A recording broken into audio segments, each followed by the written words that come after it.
મહત્વના સમાચાર હવામાન નિષ્ણાંત અથર્યા શેટ્ટીનું અનુમાન છે કે ગુજરાતમાં 20 જૂન બાદ જ ચોમાસું સક્રિય થશે। હાલ વાવેતર ન કરવા અથર્યા શેટ્ટીની સલાહ। ગુરુવાર સુધી રાજ્યના મોટા ભાગમાં સૂકું રહેશે વાતાવરણ। ઉકળાટ અને વાદળિયું વાતાવરણ રહેશે તેવું પણ કહ્યું છે। નીચા લેવલના ભેજના કારણે હળવો વરસાદ સંભવ છે। કચ્છ અને સૌરાષ્ટ્રના દરિયાકાંઠે પડી શકે છે હળવો વરસાદ। મધ્ય સૌરાષ્ટ્રમાં પણ થંડરસ્ટ્રોમની સંભાવના। ગુરુવાર સુધી વરસાદની કોઈ મોટી ગતિવિધિ સંભવ નથી, એટલે 20 તારીખ પછી ગુજરાતની અંદર ચોમાસું સક્રિય થશે તેવું તેમનું અનુમાન છે। ખેડૂતોને તેઓએ હાલમાં વાવણી ન કરવા સલાહ આપી હોવાની જાણકારી મળી રહી છે।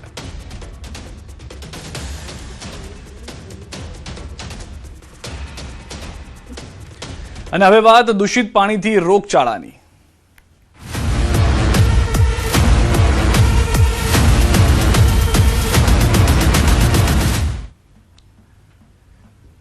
અમદાવાદથી સમાચાર। દૂષિત પાણીના ચોંકાવનારા રિપોર્ટ। એએમસીની લેબ દ્વારા તપાસમાં થયો ઘટસ્ફોટ। 3 જૂને લેવાયેલા પાણીના સેમ્પલ અનફિટ। આકાંક્ષા એપાર્ટમેન્ટમાં પાણીના સેમ્પલ અનફિટ આવ્યા। વર્ધમાન ફ્લેટ નવરત્ન એપાર્ટમેન્ટના સેમ્પલ અનફિટ। પાણીની ટાંકીમાંથી લેવાયેલા સેમ્પલ અનફિટ આવ્યા। 4 અને 5 જૂને લેવાયેલા સેમ્પલ ફિટ આવ્યા છે। હાલ સોસાયટીના નર્મદા શુદ્ધ પાણી આવી રહ્યું હોવાની જાણકારી મળી રહી છે।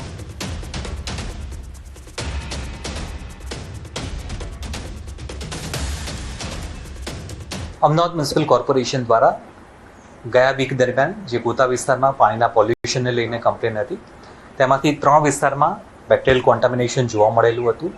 ત્યારબાદ 4મી તારીખના રોજ ટોટલ 17 સેમ્પલ લેવામાં આવેલા હતા। 5મી તારીખના રોજ 5 સેમ્પલ લેવામાં આવેલા હતા। આ તમામ રિપોર્ટમાં જે પાણીનું ક્વોલિટી છે એને ફિટ ડિક્લેર કરવામાં આવેલી છે। તમામ જગ્યાએ ક્લોરીનનું પ્રમાણ અવેલેબલ જોવા મળેલું છે। અમદાવાદના શાહીબાગ વિસ્તારમાં પ્રદૂષિત પાણીની સમસ્યાને લઈને સ્થાનિકો વિફર્યા છે। ભોગીલાલની ચાલીમાં પાણીની ફરિયાદના પગલે તપાસ માટે પહોંચેલા ઇજનેર અને ટીમ સ્થાનિકો વચ્ચે શાબ્દિક બબાલ થઈ હતી। હાલમાં જે રીતે દ્રશ્યો પણ આપ જોઈ રહ્યા છો તે પ્રમાણે મોટી સંખ્યામાં લોકો એકત્રિત થઈ ગયા હતા અને બબાલ થઈ હોવાની જાણકારી છે। પોલીસને બોલાવવાની ફરજ પડી હતી। અંતે પોલીસે મામલો શાંત પાડ્યો હતો। સ્થાનિકોનો આરોપ છે કે લાંબા સમયથી પ્રદૂષિત પાણી આવતું હોવાની ફરિયાદ કર્યા છતાં કોઈ નિરાકરણ લાવવામાં નથી આવી રહ્યું, જેના કારણે આ પરિસ્થિતિનું નિર્માણ થયું છે।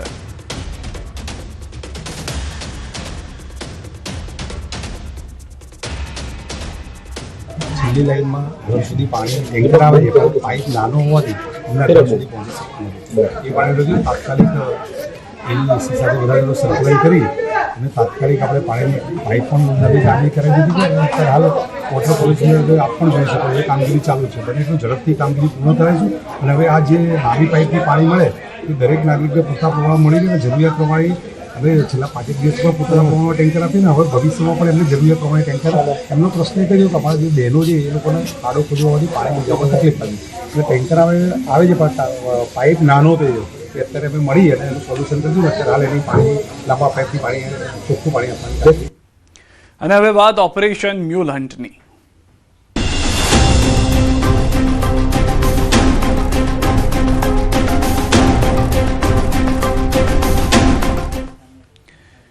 ખેડાના ઠાસરામાં વિશ્વ પર્યાવરણ દિવસની ઉજવણી દરમિયાન એક અનોખો કિસ્સો સામે આવ્યો। વૃક્ષારોપણ કાર્યક્રમ માટેના છોડ નગરપાલિકાની એમ્બ્યુલન્સમાં લાવવામાં આવતા ચર્ચાનો માહોલ સર્જાયો। સ્મશાન ગૃહ પાસે યોજાયેલા કાર્યક્રમમાં આ તરફ વધુ એક મહત્વના સમાચાર પાટણથી કે જ્યાં આગળ નાણાકીય નેટવર્કની તપાસ દરમિયાન કૌભાંડ ખુલ્યું છે।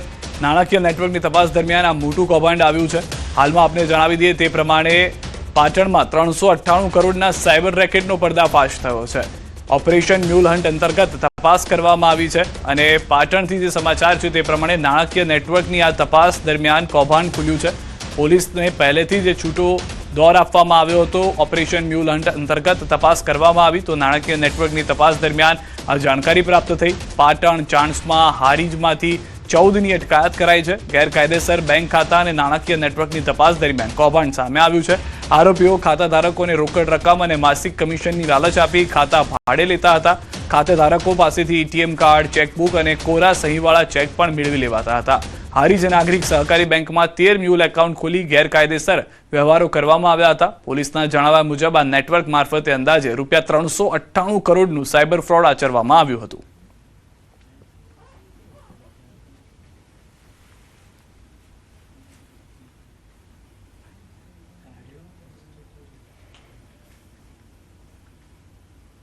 સાયબર પોલીસ સ્ટેશનને અમુક મ્યુલ અકાઉન્ટ્સની માહિતી મળી હતી, જેના આધારે અમારા પીઆઈ અને પીએસઆઈ અને સ્ટાફના માણસોએ એનું એનાલિસિસ કરતા અને ભારત સરકારના સમન્વય પોર્ટલ અને એનસીસીઆરપી પોર્ટલ ઉપર જઈ અને ડિટેલમાં તપાસ કરતા પાટણમાંથી 13 જેટલા મ્યુલ અકાઉન્ટ, જેમાં 398.43 કરોડના શંકાસ્પદ નાણાકીય વ્યવહારો મળી આવ્યા હતા. આ તરફ અમદાવાદથી સમાચાર. વાલીઓ પર મોંઘવારીનો વધુ એક માર. અમદાવાદ સ્કૂલ વાન અને રિક્ષાના ભાડામાં વધારો. અમદાવાદ સ્કૂલ વાન એસોસિએશન દ્વારા ભાડા વધારાની જાહેરાત કરવામાં આવી છે. સીએનજીના ભાવમાં સતત વધારા બાદ નિર્ણય લેવાયો છે. ઈંધણ, વીમો અને આરટીઓ અને મેન્ટેનન્સ ખર્ચ વધતા ભાડા વધારાયા છે. નવા શૈક્ષણિક સત્રથી વધારેલા ભાડા અમલમાં આવશે. સ્કૂલ વાનના ભાડામાં ₹200 થી 300 સુધીનો વધારો. સ્કૂલ રિક્ષાના ભાડામાં ₹100નો વધારો. 2024માં સીએનજીનો ભાવ ₹81.59 હતો. હાલ ₹88.08 પહોંચી ગયો છે. 1 કિલોમીટર માટે સ્કૂલ વાનનું ભાડું નવું જે છે તે ₹1400 છે. 5 કિલોમીટર માટે સ્કૂલ વાનનું નવું ભાડું ₹2200. 1 કિલોમીટર માટે રિક્ષાનું ભાડું ₹800 અને 5 કિલોમીટર માટે રિક્ષાનું ભાડું ₹1200 થઈ ગયું છે. વાલીઓના બજેટ પર વધારાનો બોજ નવા શૈક્ષણિક વર્ષની શરૂઆત સાથે જ પડશે. વાલીઓને વધુ ખર્ચનો સામનો કરવો પડશે. આજે કમિટીની મિટિંગ રાખવામાં આવેલી હતી 3:30 વાગે, અને અમારી મિટિંગમાં અમે નિર્ણય કર્યો છે કે મારુતિ વાનમાં ₹200 વધારવાના, ઓટો રિક્ષામાં ₹10 વધારવાના, સ્કૂલ રિક્ષામાં એ જે રીતે પહેલાં અમે ₹750 ઓટો રિક્ષામાં લેતા હતા એ જ રીતે હવે ₹850 લઈશું અને પર કિલોમીટરે ₹100 લઈશું. એ જ રીતે વાનમાં પહેલાં અમે 1200 લેતા હતા, હવે મિનિમમ ભાડું ₹1400 થશે અને પર કિલોમીટર 200 વધશે. તો હાલમાં સ્કૂલ રિક્ષાનો ભાડો જે છે તેમાં અંદાજિત ₹100નો વધારો કરી દેવામાં આવ્યો છે. વાહન ચાલકોએ ભાવ વધારો વધુ કર્યો છે. ₹200 થી ₹300 સુધીનો છે. 1 કિલોમીટર જેમ જેમ વધશે તેમ તેમ ₹100 વધારો કરવામાં આવશે તેવું પણ કહેવામાં આવ્યું છે. હવે વાત કરીએ ખેડાની, કે જ્યાં આગળ ઠાસરામાં વિશ્વ પર્યાવરણ દિવસની ઉજવણી દરમિયાન એક અનોખો કિસ્સો સામે આવ્યો.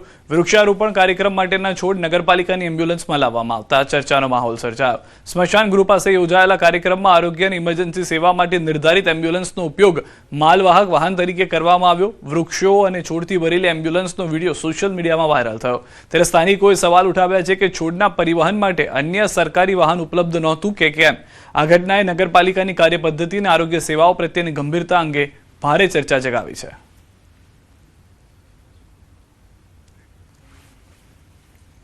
અમદાવાદથી સમાચાર. ચાંદલોડિયામાં દબાણ હટાવવાની કામગીરી. મહાદેવનગર વિસ્તારમાં તંત્રની કાર્યવાહી. 12 મીટરનો ટીપી રોડ ખોલવાની કવાયત શરૂ. આશરે 40 મકાનો તોડવાની કાર્યવાહી હાથ ધરાઈ છે. કામગીરીમાં 4 દિવસ સુધી ચાલે તેવી શક્યતા છે. કાર્યવાહી દરમિયાન સ્થાનિકોમાં ભારે રોષ જોવા મળ્યો છે. અનેક ભાવુક દ્રશ્યો સર્જાયા. એએમસીના એસ્ટેટ વિભાગની ટીમ દ્વારા પોલીસ બંદોબસ્ત વચ્ચે કાર્યવાહી કરવામાં આવી રહી છે. કોઈ અનિચ્છનીય ઘટના ન બને તે માટે મોટી સંખ્યામાં પોલીસ કાફલો તૈનાત કરાયો છે. હાલમાં ચાંદલોડિયામાં દબાણ હટાવવાની કામગીરીના દ્રશ્યો આપ જે રીતે જોઈ રહ્યા છો. દબાણ હટાવવાની કામગીરી દરમિયાન લોકો રસ્તા પર આવી ગયા હતા. 12 મીટરનો ટીપી રોડ ખોલવાની કવાયત જે છે તે કરવામાં આવી રહી છે અને હજી આ કાર્ય માટે 4 દિવસનો સમય લાગી શકે છે. આશરે 40 મકાનો તોડવાની કાર્યવાહી જે છે તે હાથ ધરવામાં આવી છે. વધુ માહિતી ન્યૂઝ 18 સમાચાર પ્રણવ પાસેથી મેળવીશું. પ્રણવ, જે તે દબાણ હટાવવાના વિરોધમાં લોકો ઉતરી આવ્યા છે, શું પરિસ્થિતિ છે હાલમાં? ચોક્કસ નગરપાલિકાના એસ્ટેટ વિભાગ તરફથી આજે જે કામગીરી થઈ રહી છે તે ચાંદલોડિયા વિસ્તારમાં થઈ રહી હતી. 12 મીટરના ટીપી રોડને જે મંજૂર કરવામાં આવ્યો સરકાર તરફથી તેઓને હાલ દબાણ મુક્ત કરવામાં આવી રહ્યો છે. તે અંતર્ગત હાલ જે મહાદેવનગરના જે વિસ્તાર કહેવામાં આવે છે તેમાંથી 100થી પણ વધુ જે મકાનો છે તેને ઇફેક્ટ થવાની છે. તે અંતર્ગત જ આજના દિવસે 40થી પણ વધુ જે મકાનો છે જે રસ્તા કપાતમાં આવી રહ્યા છે, ટીપી કપાતમાં આવી રહ્યા છે, તેને દૂર કરવાની કામગીરી થઈ રહી છે. સ્થાનિક લોકોએ વિરોધ પણ નોંધાવ્યો હતો, પરંતુ આખરે પોલીસ બંદોબસ્તમાં મૂકવામાં આવ્યો હતો. ફાયર વિભાગની ટીમ પણ અનિચ્છનીય ઘટના ન બને તેના માટે મૂકવામાં આવી હતી અને વિરોધ વચ્ચે પણ મહાનગરપાલિકા દ્વારા એ દબાણની કામગીરી હાથ ધરવામાં આવી રહી હતી. અને હાલ જે માહિતી મળી રહી છે તે પ્રમાણે આજના પ્રથમ દિવસે 300 મીટર જેટલું જે કામ છે તે ક્લિયર કરવામાં આવ્યું છે. એટલે 40 જેટલા મકાનો જે ઇફેક્ટેબલ હતા તેઓને દૂર કરાયા છે. હજુ પણ બીજા અન્ય જે 60થી પણ વધુ જે મકાનો છે જે ડિમોલેશન આવતીકાલે અને આવનારા દિવસોમાં ચોક્કસપણે થશે. નગરપાલિકા તરફથી આ તમામ લોકોને નોટિસ પણ આપવામાં આવી હતી કે આ જે જાહેર રસ્તાને જે ખુલ્લો કરવાનો છે, ટીપી રસ્તો છે અને ત્યાં સ્થાનિક ધારાસભ્ય દ્વારા પણ રજૂઆત કરવામાં આવી હતી કે અહીં પાણી ભરાવાની સમસ્યા થઈ રહી છે, અહીં નવી ડ્રેનેજ